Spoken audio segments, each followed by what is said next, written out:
que llevabas conversando, me dijiste buen amigo y me detuve asombrado a la vera del camino. No sabes lo que ha pasado ayer en Jerusalén, a Jesús de Nazaret, a quien clavaron en cruz. Por eso me vuelvo triste a mi aldea de Emaús.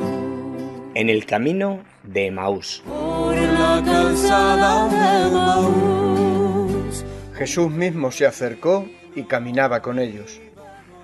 En Radio Luz a las Naciones, canal cristiano de comunicación, presentamos una serie de enseñanzas sobre el pasaje que Lucas nos dejó registrado en su Evangelio, que nos traerán calor al corazón y entendimiento a nuestra mente.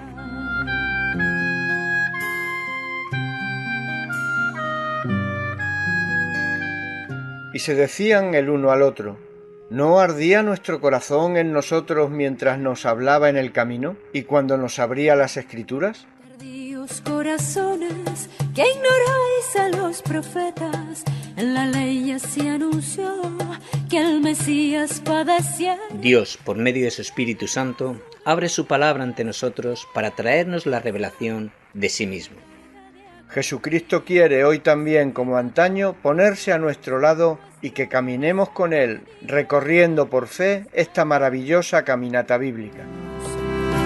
Por la calzada de Emaús, un peregrino iba conmigo. Desde Radio Luz a las Naciones, te animamos e invitamos a unirte a nosotros y caminar juntos. Ahora sí. Nos vemos en el camino de Emaús. Hizo señas de seguir más allá de nuestra aldea, y la luz del sol poniente pareció que se muriera. Quédate forastero, ponte a la mesa y bendice, y al destello de tu luz, en la bendición del pan, mis ojos conocen. Señor, nos ponemos en tu mano. Queremos que tu iglesia tenga un crecimiento que venga de ti, de tu persona, Señor, no un crecimiento artificial. Queremos que tu iglesia sea la iglesia pues de tu palabra, de tu reinado, de tu señorío, Señor, donde ahí recibimos todo lo que necesitamos, Dios.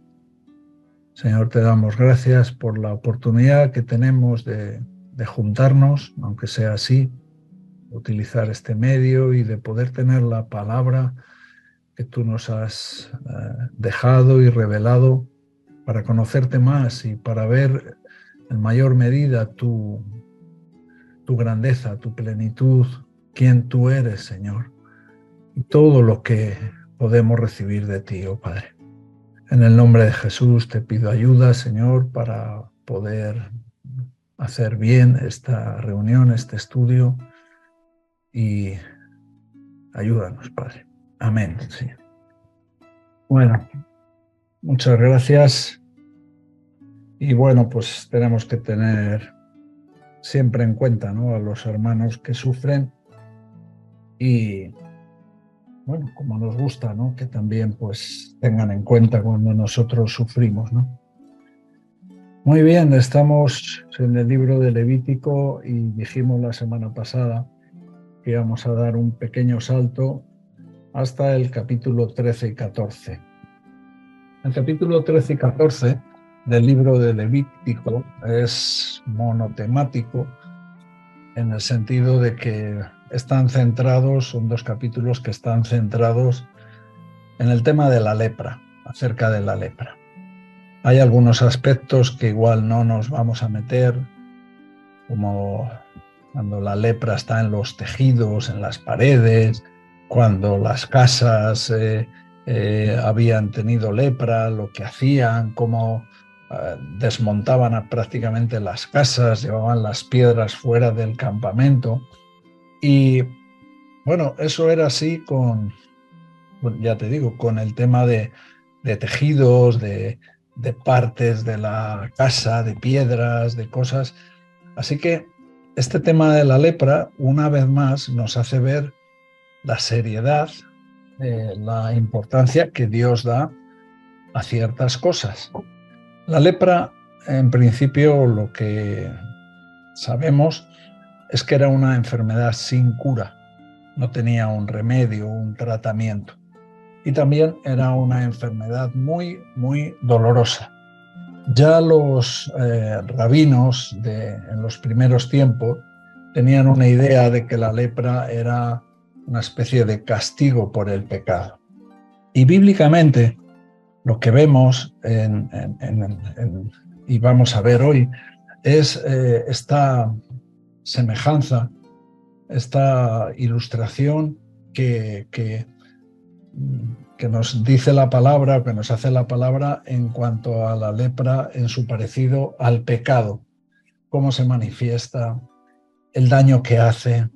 Empieza por una pequeñita cosa, una cosa muy pequeña, una pequeña llaguita, pero eso se va extendiendo y al final no es que solamente cubre tu cuerpo, pudre tu carne, la hace putrefacta y te conviertes en un apestado, en una persona con la que nadie quiere tener relación.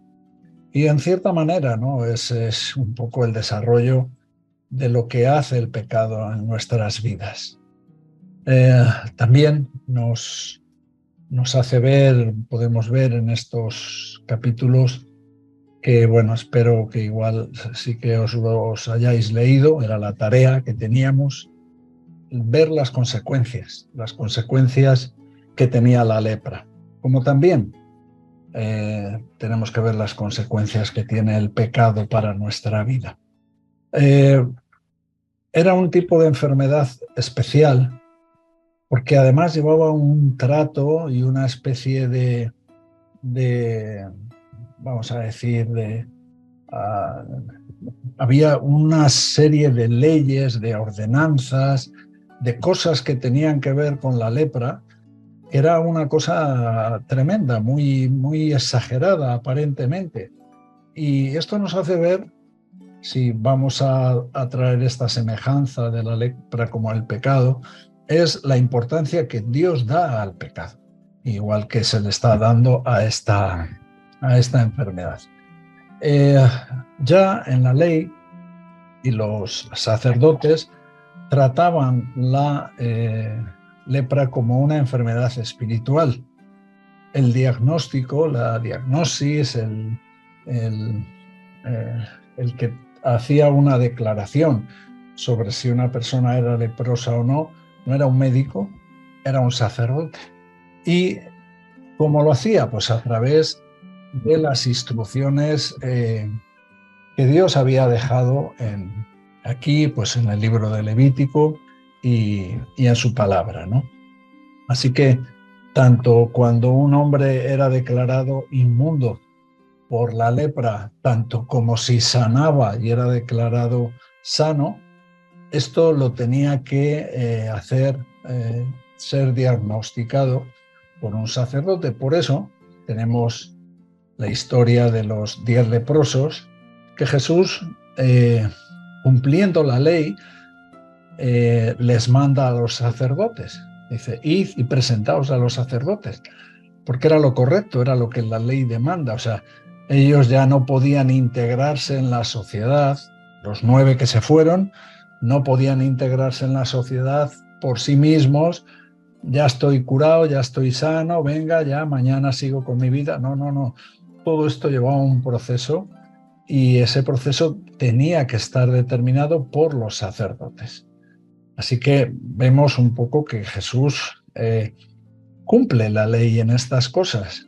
Y alguno se preguntará, ya, pero entonces el que volvió glorificando a Dios, bueno, pues el que volvió glorificando a Dios también cumplió la ley, porque Jesús le recibió y Jesús es sacerdote. Entonces él hizo una declaración en cuanto a su salvación y su sanidad, ¿no? Así que vemos que en una historia como esta estas leyes que podemos ver aquí en estos capítulos 13 y 14 son cumplidas. Por eso, ya os digo, ¿no? Por ejemplo, esta historia de los 10 leprosos tiene ese tipo de secuencia, de manera de tratar, ¿no? Así que eso es lo que sabemos. También decir que los sacerdotes no sanaban ni trataban la enfermedad, solo declaraban inmundo o limpio, ¿no? Eran más bien que médicos, eran como inspectores de sanidad que tenían que declarar si aquí había un problema o no lo había, ¿no? Y todas las consecuencias que con eso venían. Así que vemos que la ley es muy específica en cuanto si había un caso de lepra o no lo había, ¿no? Entonces, vemos que hay una serie de detalles en cuanto a si la piel se pone más abajo que la carne, en cuanto a si el pelo de la úlcera es blanco o no es blanco. Hay una serie de parámetros, de cuestiones por las cuales no se dejaba esto a un criterio de los sacerdotes, sino que Dios, en su palabra, decía de qué manera y cuándo era un caso de lepra y cuándo no lo era. Y además, en el caso de que lo fuera o lo interpretara así el sacerdote, bueno, si no estaban muy seguros, tenían que aislarle por 7 días, se tenían que aislar por 7 días y a los 7 días le volvían a examinar. Si estaba limpio, pues no pasaba nada, pero si volvían a no estar seguros, disponían otros 7 días más y después de estos 7 días, si no se había extendido la enfermedad, pues sería declarado, el sacerdote declaraba que era limpio. Aquí vemos que Dios cuida y la palabra nos enseña de no juzgar a la ligera. Aquí a los sacerdotes les pone unas leyes, unos límites, para que los sacerdotes no pudieran aprovechar esto para quitarse del medio a cualquiera que no les cae bien o lo que sea. No podían hacerlo. Tenían que determinarlo así. Tenían que... primero eran la familia, los amigos, los que les llevaban a los sacerdotes, porque la familia o los amigos intuían que había algún tipo de problema y el sacerdote tenía que, según la ley, examinarlo bien. Si no estaba seguro, 7 días. Si volvía a no estar seguro, otros 7 días. Así que aquí vemos pues una pequeña alusión a tener cuidado con juzgar a la ligera, con hablar a la ligera. Así que, bueno, esto es lo que vemos aquí. Pero si se declaraba impuro, si después de una y otra vez se declaraba impuro, a veces a la primera vez estaba claro, perfectamente claro, de que era impuro y de que tenía lepra, tenía que aislarse. Esa era una de las cosas, tenía que vivir aislado, no podía entrar en el templo, perdía todos sus privilegios ceremoniales, no podía ni ir a ofrecer sacrificios, no podía acceder a nada, ningún acto ceremonial. Era declarado ceremonialmente impuro. Sus ropas eran rasgadas, a veces les hacían ir tocando una campanilla y si no, ellos cuando veían gente tenían que decir en voz alta, impuro, impuro. O sea, era un estigma. Todo el mundo sabía un poco de qué manera esta gente estaba contagiada, tenía ese tipo de problemas. Entonces había, esto es como el pecado en el hombre. El pecado en el hombre trae una separación con el pueblo, ¿no? Con el pueblo de Dios. Uno pierde la comunión. Uno, cuando está en pecado, pierde ese acceso a Dios. Ellos no podían entrar a los actos ceremoniales, no podían ofrecer sacrificios ni nada de nada, estaban declarados impuros. Por supuesto, la gente se apartaba cuando les veía, se apartaba, eran de alguna manera aborrecidos. La mayoría de los casos no se recuperaban. Y también, ¿no? Aunque ya hemos dicho que había una separación con el pueblo de Dios, que eso es lo que trae el pecado, también afecta a la Iglesia, ¿no? Y trae evidentemente una separación con la Iglesia, con todos los beneficios de la Iglesia. Y bueno, o sea, que las consecuencias eran bastante fuertes, ¿no? De pronto uno está viviendo en su casa, relacionándose con su familia, con sus amigos. La vida social de Israel estaba centrada en la vida religiosa, en el templo y demás. Todo eso se perdía. Eran apartados, no podían estar con su familia, con sus amigos, ni en la sociedad, ni en el templo, y perdían ese acceso a Dios. Así que la lepra, bueno, tenía unos efectos importantes, y el pecado tiene unos efectos muy importantes en nuestra vida. Si pudiéramos resumir mucho los procesos en cómo se desarrolla la lepra, primero parece que se manifiesta una erupción, hay una hinchazón, una inflamación de algo. Después empieza en pequeños sitios a ponerse la carne viva, y al final la carne, lo dice así la palabra, se pone como con quemaduras de fuego, ¿no? Y si ves el proceso en el que se desarrolla la lepra, también puede tener una gran similitud con el pecado. Primero hay una elevación, podemos asimilarlo al orgullo, a la altivez, a ese tipo de pecados que se manifiestan primero en el hombre. Después la carne se empieza a convertir en carne viva, y la palabra para describir esto es una palabra que también se usa para decir carnal. Así que aquí ya podemos asemejar esto con otro tipo de pecados, como pecados de la lujuria, de la carne, de cosas así.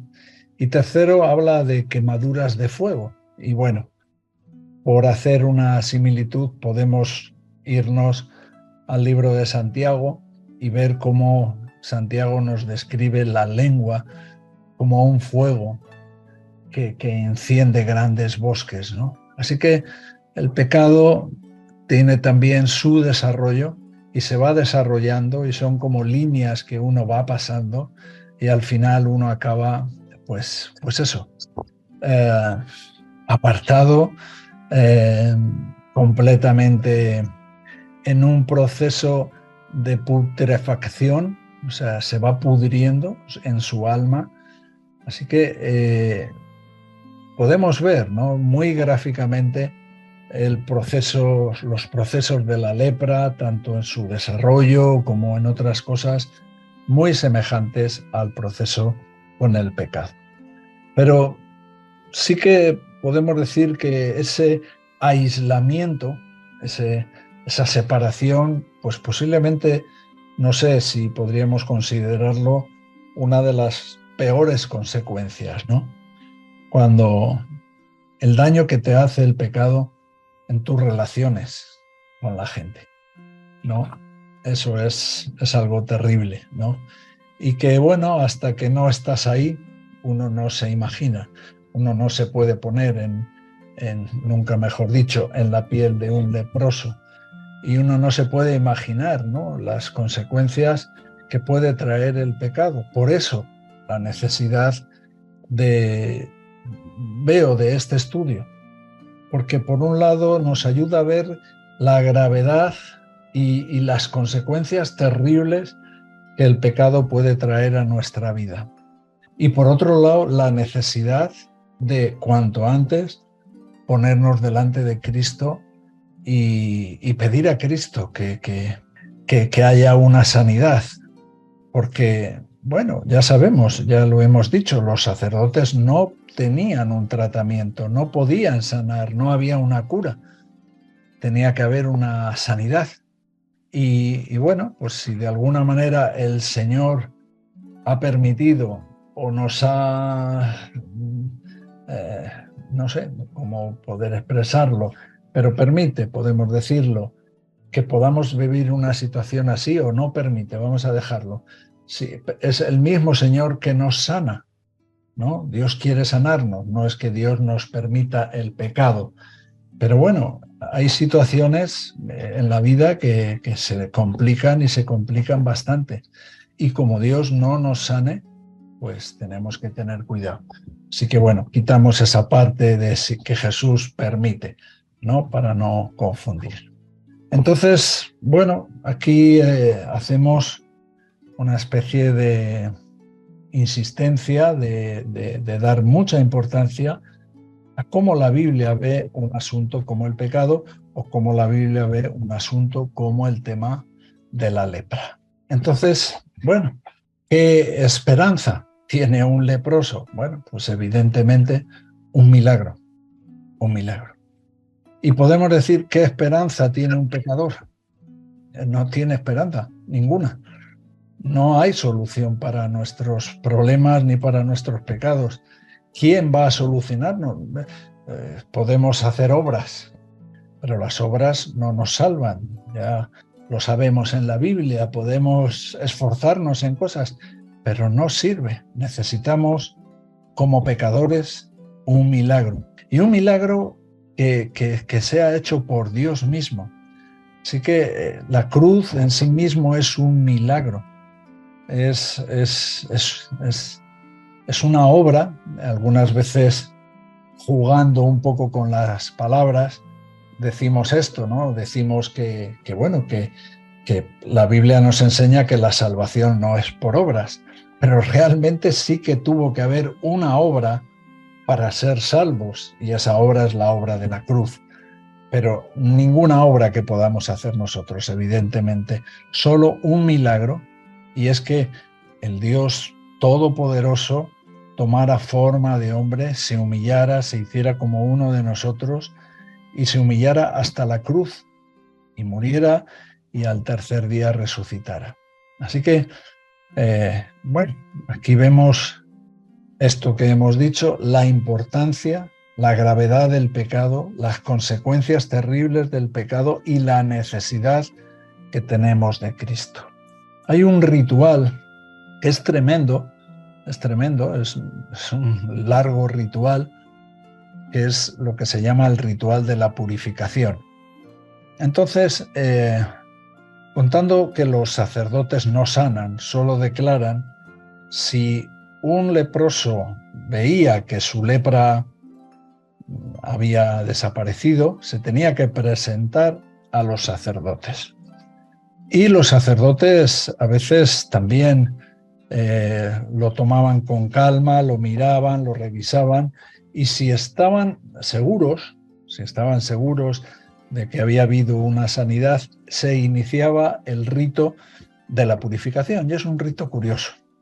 Consiste en, tomaban 2 avecillas, 2 aves pequeñas, vivas. Tomaban también madera de cedro, tomaban grana o escarlata, en unas versiones viene como grana, en otras versiones viene como escarlata, y tomaban hisopo. Tomaban estas 4 cosas, las 2 avecillas, el cedro, la grana y el hisopo. Una ave, una de las avecillas, se mataba, y sobre un vaso de barro, que en el vaso de barro tenía que contener agua corriente, agua que no hubiera estado estancada, ¿no? Y todo esto, todo tiene significado, ¿no? Todo tiene una importancia, ¿no? Así que dentro de esa vasija de barro, que tenía esas aguas que tenían que ser de una fuente, de un río, de algo, de aguas que estuvieran aguas corrientes.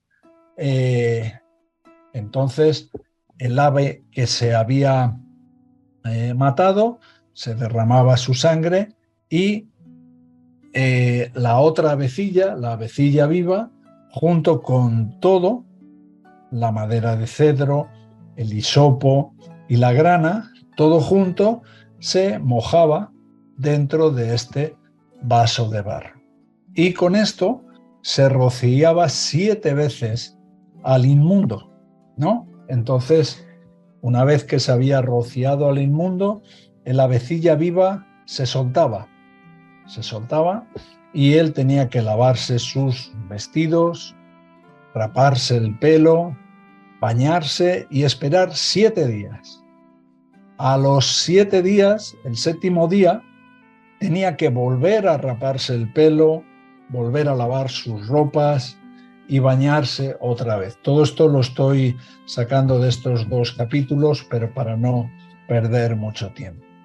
Esto es al 7º día. Al 8º día que él tenía que haber estado todavía apartado, al 8º día, después de haber hecho todo ese rito de la purificación, tenía que volver a hacer todos los sacrificios de los que hemos estado hablando antes, en las semanas anteriores. El holocausto, la ofrenda vegetal, la ofrenda por el pecado y la ofrenda por la culpa. Todas menos la ofrenda de paz. Era la única que no tenía que ofrecer. Así que primero estaba ese ritual de la avecilla viva, mojándose en esa taza de barro, vaso de barro que tenía agua corriente y la sangre de la avecilla que se había matado, y se mojaba eso con la madera de cedro, la grana, el hisopo, se rociaba al inmundo 7 veces y se soltaba la avecilla, ¿no? Así que, terminando todos estos sacrificios, el holocausto, esto ya el día 8º, el holocausto, la ofrenda vegetal, el pecado y la culpa, todos los sacrificios que hemos estado dando las semanas pasadas, todos menos la ofrenda de paz.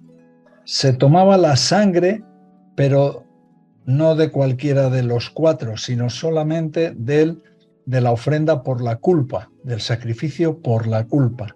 Se tomaba esa sangre y se le mojaba el lóbulo de la oreja derecha, el pulgar de la mano derecha y el pulgar del pie derecho. Así que uno lo ve y dice, madre mía, qué complicado, qué ritual. Bueno, al final, como hemos dicho otras veces, los fariseos convirtieron todo en rituales externos y empezaron a dar más importancia al ritual que a lo que estaba pasando en el corazón. Pero lo que nos está enseñando Levítico es que se tomaban muy en serio y que para que este hombre que había estado viviendo como inmundo por estar contaminado de la lepra y haber estado apartado, para volver a participar, para volver a formar parte de la sociedad, para poder volver a entrar al templo, para volver otra vez a tener sus responsabilidades, tenía que estar todo esto. Pero tenía que estar todo esto en su espíritu, en su profundidad, ¿no? Cada una de estas cosas en su profundidad, ¿no?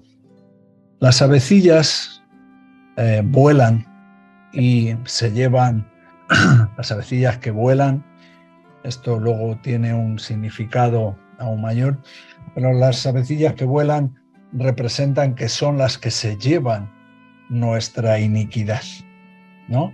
Esto pasa como el día de la expiación. El día de la expiación se tomaban 2 carneros y uno era matado, era el que tenía que derramar, era el sacrificio por el pecado, y el otro era expulsado fuera del campamento, con la idea de que el pecado estuviera lo más lejos posible. Y aquí es algo parecido lo que quieren hacer. Hay una ave que es muerta, que es matada por a semejanza a la sangre de Cristo que nos libra de todo pecado, y hay otra avecilla viva que es soltada con la idea de que, como un ave que vuela, que se lleve lejos el pecado. Jesús, que nos dice a nosotros que Él tomará nuestros pecados y los echará en lo más profundo del mar. Dios tiene ese mismo pensamiento. Cuando hay un arrepentimiento sincero, cuando hay una honestidad con Dios, en arrepentimiento, Dios quiere apartar nuestro pecado de nosotros y alejarlo lo más posible. La grana y el cedro, estos son interpretaciones que uno lo puede ver en alguna otra manera, pero bueno, en definitiva, visto de la manera que se vea, lo que vemos es a Cristo.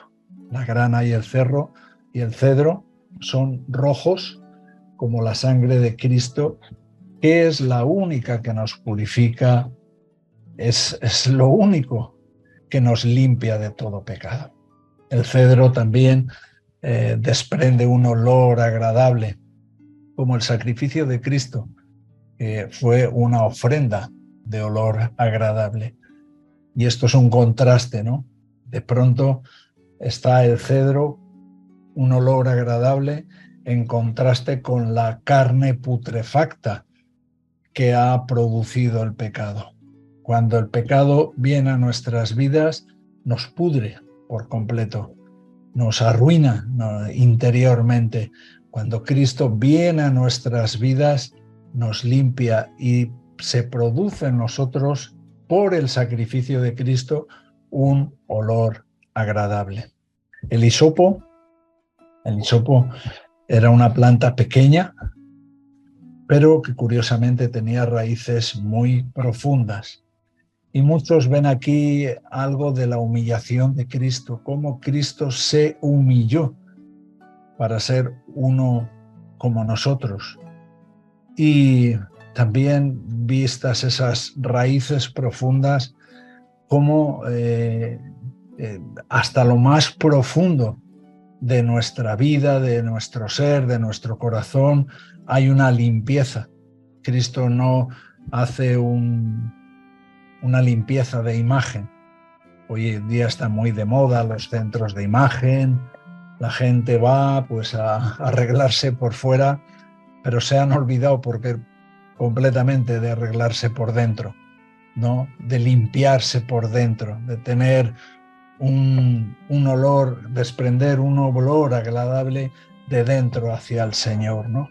Y esto es lo que nos está enseñando. Así que podemos ver constantemente a Cristo, ese Cristo que aparta de nosotros el pecado, ese Cristo que muere por nosotros, derrama su sangre, ese Cristo que hace una obra hasta lo más profundo de nuestras vidas. Y también esa avecilla que muere también nos recuerda algo, ¿no? Nos recuerda que qué sería de nosotros, cuál sería nuestro destino, nuestra situación, si Cristo no hubiera venido, si Cristo no hubiera hecho la obra que hizo en la cruz, si Cristo no nos hubiera rescatado, cuál era nuestro destino. Por eso lo primero que veía el leproso para hacer la purificación era como había una avecilla que tenía que ser matada y derramada su sangre. Así que esto también había un trasfondo en el sentido de saber quiénes somos. Así que vemos esto. Hay una parte de la purificación, todo esto que estamos hablando, del hisopo, del cedro, de la grana, de las dos avecillas, que era fuera del campamento. Hay una cosa que se tenía que hacer fuera del campamento. Y luego ya, cuando había esa purificación fuera del campamento, entonces sí que podía acceder a los lugares santos para ofrecer los sacrificios que, por ejemplo, los holocaustos. Bueno, los holocaustos y las ofrendas de cereales, ¿por qué tenía que ofrecer holocausto y ofrenda de cereal? Bueno, en principio debería de ser un deseo, o era un deseo del leproso, de que llevaba el tiempo que llevara como inmundo, o los años que llevara como inmundo, que no había podido dedicarse al Señor, que no había podido obrar con el Señor. Tú fíjate lo que está en la mente de Dios, pero también lo que está en la mente de los sacerdotes y de los judíos. Y de esto es algo que tenemos que aprender. O sea, con el pecado no solamente perdemos muchas cosas. El pecado nos mata, el pecado nos corta nuestra relación con Dios, pero el pecado también corta nuestra posibilidad de poder servir al Señor. El martes aquí se compartía sobre el servicio y me gustó saber un poco y ver la importancia de servir, ¿no? Que es algo que parece que se ha perdido un poquito de perspectiva. Servir al Señor. Y servir no es trabajar en un sitio, en otro, no, es servir al Señor, es dedicarse al Señor, es ver en qué cosas tienen que ver con el reino directamente, con su reino, con su señorío. Así que el hacer este sacrificio o esta ofrenda, el holocausto y la de cereal, era porque en el leproso que había sido declarado limpio, había un deseo de volver a estar sirviendo, de estar metido completamente. ¿Qué puedo hacer, Señor? Dime qué hago, ¿no? Así que eso es algo de lo que podemos aprender también. Cristo restaura eso, porque hemos visto todo este tipo de sacrificios como son un tipo de Cristo también. Así que Cristo es el único que puede restaurarnos a ser siervos del Altísimo otra vez. También eran normales las ofrendas del pecado. ¿Por qué? Porque durante todo ese tiempo había sido muy normal tener pecados, haber cometido pecados de los que se cometen así un poco ignorantemente,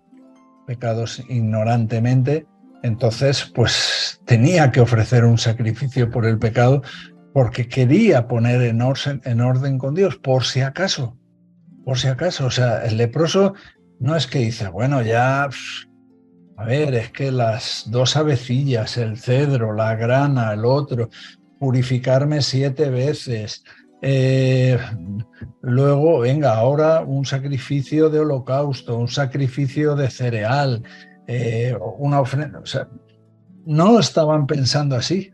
Para ellos era un gozo poder hacer estas cosas porque estaban restaurando no solamente su relación con Dios, sino su relación con el pueblo, con el templo, y para nosotros esto es muy gráfico en la iglesia, ¿no? Debería de ser muy gráfico en la iglesia, ¿no? Cómo debemos de tener ese anhelo, ¿no? De ver lo que perdemos con el pecado primeramente, ¿no? Y de arrepentirnos para primero estar limpios delante de Dios, recuperar nuestra relación con Dios, pero al mismo tiempo también estar autorizado, vamos a decir, para hacer la obra de Dios, para estar en el ministerio. Pero si te das cuenta, el pecado de la culpa, si habéis leído los 2 capítulos, era el más significativo, era sobre el que más parte o importancia se le daba. ¿Por qué? Bueno, también explicamos que cada uno de estos sacrificios representan a Cristo, ¿no? Cristo es la ofrenda, Cristo es el sacerdote, Cristo es todo, ¿no? Entonces, en la ofrenda de la culpa era la primera que se ofrecía por la mañana y era la más importante. ¿Por qué? Bueno, era así normalmente porque las cosas que se habían los pecados o los delitos, por decirlo de otra manera, que habían quebrantado esos derechos de Dios o la ley de Dios, ¿no? El quebrantamiento de la ley de Dios era el punto más importante. El punto más importante. Y era ese punto donde especialmente, o sea, el que había estado como leproso quería estar seguro de que Dios, de que tenía su relación en paz con Dios. Sí, le había dicho a través del sacrificio de holocausto y del cereal, le había dicho a Dios: Señor, yo estoy aquí otra vez, estoy limpio, quiero dedicarme a ti con todo. Sí, le había hecho las ofrendas por el pecado, por lo que haya podido pasar, pero no, Señor, mis pecados contra ti. No sé, las quejas, las críticas, no sé, las cosas en las que podemos imaginarnos que puede caer un hombre que sufre semejante humillación y que a veces tardamos en darnos cuenta que es por culpa de pecado. No es por culpa de fulanito o menganito, es por culpa de pecado. Y hay un pecado que es contra Dios, que es el asunto primordial.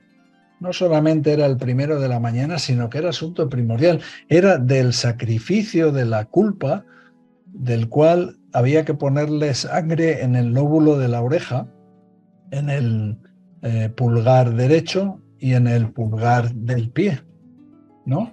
Y bueno, esto tenía pues también su importancia, ¿no? De tener eso como algo presente, de estar especialmente preparado para el servicio. Y una cosa al final de todo, también curiosa, al final de todo, cuando iba a ofrecer este sacrificio de la culpa, no solamente hacían esto de untarle el lóbulo y los pulgares, sino que era ungido con aceite.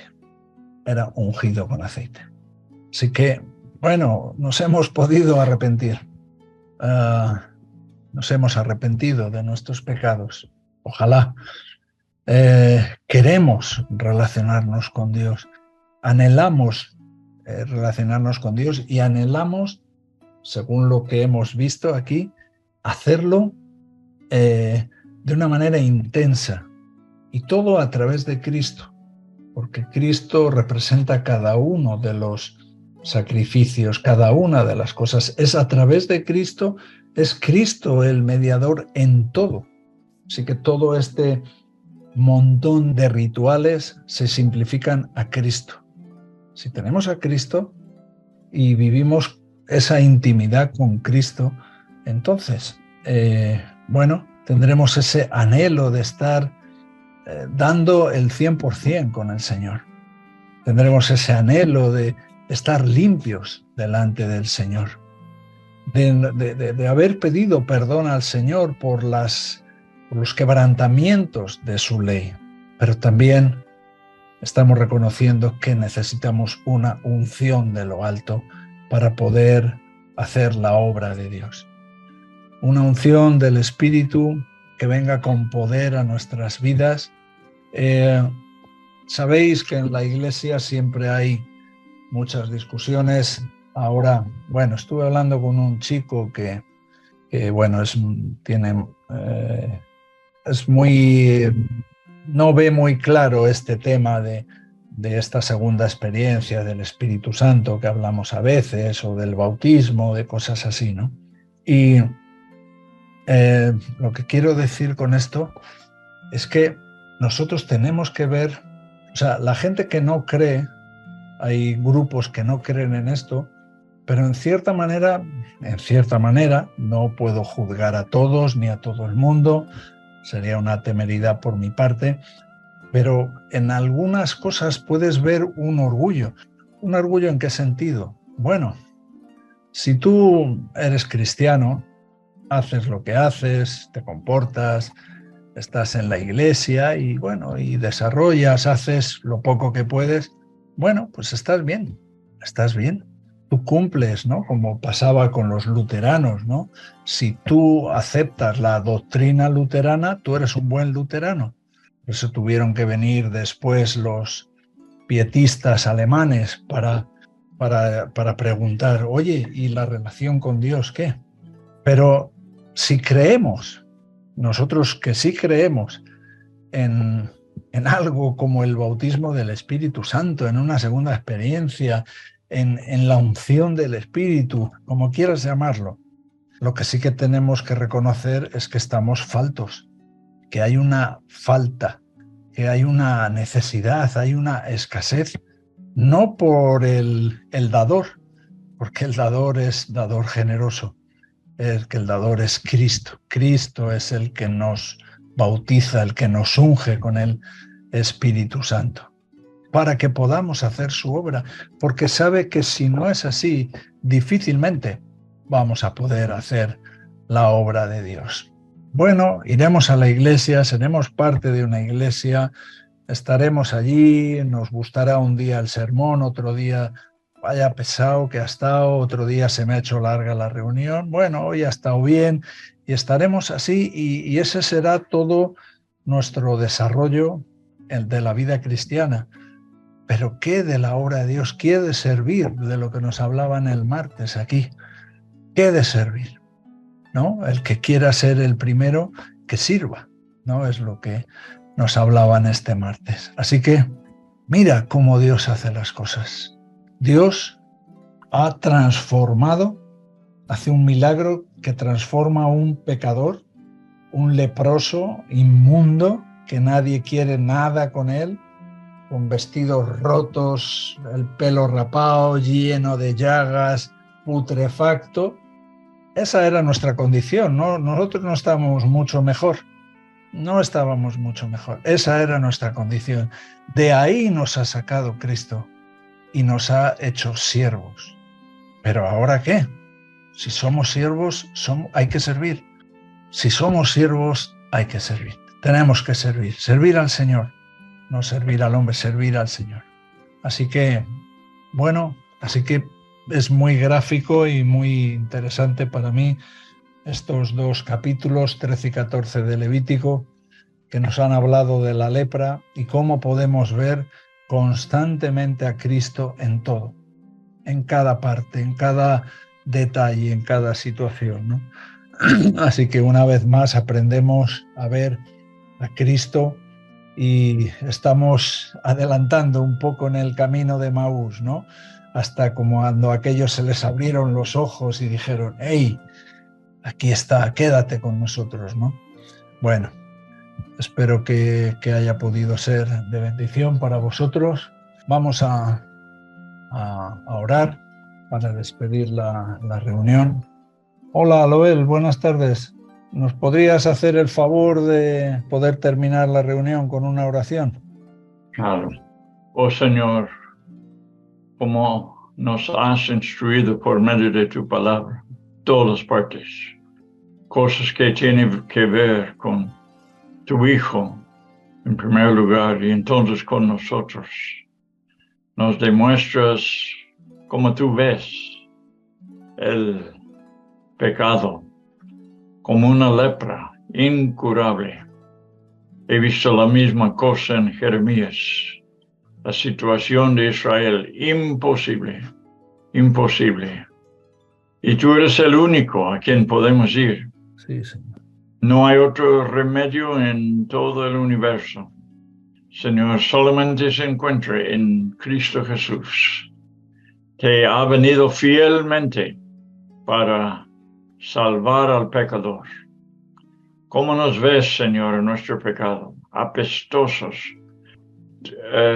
con llagas, con todas las cosas asquerosos y impuros. Y en esa condición has extendido la mano, has hecho la obra para limpiarnos, para sanarnos. Qué grande es tu obra, Señor. También qué amoroso has sido con nosotros, de hallarnos en estas condiciones como leemos en Romanos capítulo 5, enemigos, pecadores, impiedosos, y nos encuentra en esta situación. Y nos recordamos cómo Jesús se encontró con el leproso en el primer capítulo de Marcos, empezando su obra, empezando su ministerio. Y qué sorprendidos tenían que ser los que le seguían en ese momento a Jesús, viéndole aproximarse a este leproso que estaba gritando: impuro, impuro, que nadie se acerca. Tú sí te acercaste, Señor. Tú extendiste la mano y lo tocó, algo que era hasta ilegal, pero lo hiciste, Señor, demostrando tu compasión, tu amor. Qué agradecidos somos en esta noche de poder ver esa compasión y esa voluntad que dice: quiero ser limpio. Y lo limpiaste en un momento, como has hecho con nuestro pecado, Señor. Como has extendido la mano hacia nosotros, extendiste tu mano y nos has tocado. Grande eres, Señor, grande eres en compasión y en amor. Y qué agradecidos somos en esta noche. Que cada uno de nosotros salgamos de este estudio con esa seguridad que has hecho una obra que ningún otro ni quisiera hacer. No solamente no podía ni quisiera. Señor, gracias, gracias, Señor, en esta noche, por tu amor, por tu misericordia, por la obra suficiente, la obra que avala. Gracias, Señor. En el nombre tuyo le pedimos. Amén.